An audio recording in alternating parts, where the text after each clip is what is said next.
Haven't done one of these in a little bit, so I wanted to make sure that I did one for today.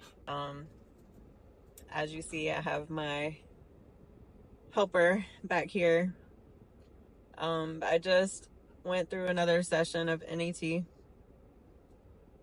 This one was really tough. I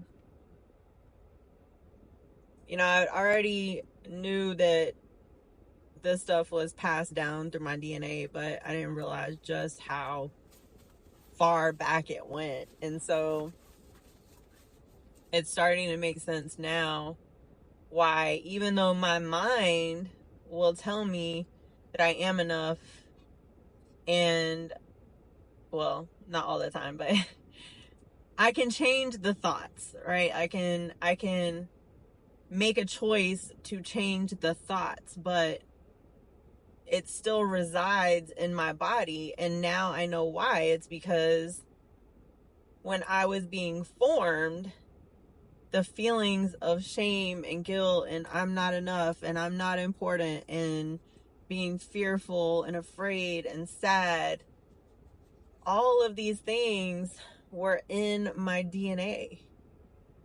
And so as a zygote, as a, still an egg, as this was happening, as I began to form, this genetic information was part of me, and it formed with me. Every single cell in my body feels these things. So that's important to know, because I do tend to self-sabotage. I can have so much good things right in front of me, and I'm not, and I don't know if it's fear or what. Maybe fear that something actually will work out. But I'm like, I'm so close, and I'm just not going forward. It's like I get to a point and I stop. And I guess it's because internally I'm like, who's going to listen to me? It's that imposter syndrome. It's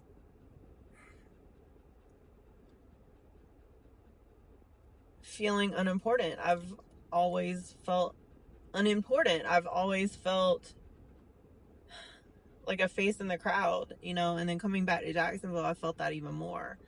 I felt somewhat important when I was in Japan around other people outside of, my immediate family, but and it's why I'm struggling now so much between the people who make me feel important and then people who don't. The people that go above and beyond to make me feel important. That's really what it is. And the people that don't go above and beyond, they just want me to feel important. But what they don't understand is that's not easy for me. And now I'm finding out why. So I don't know where this is going to go or how long it's going to take me. I do know that God wants more for me. And while God created me in the womb as I should be, He didn't necessarily create me to carry the things that I was carrying as I was forming.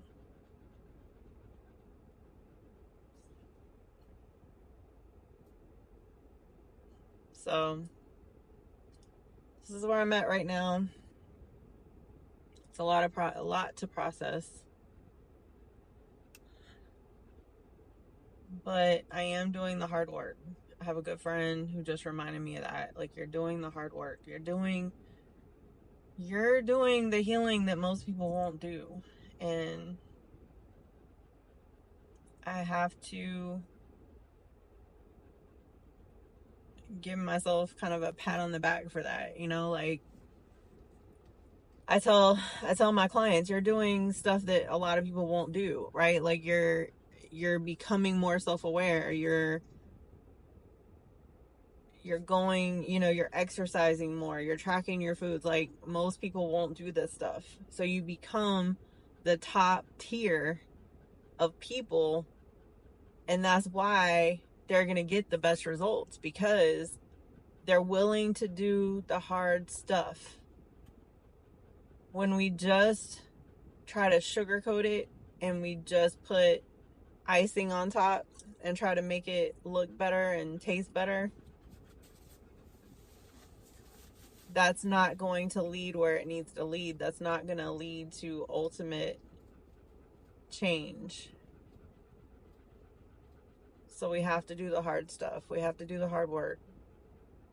And I'm grateful that while I do have this flawed belief system that is genetically coded in me, I am grateful that I'm at least willing to face it.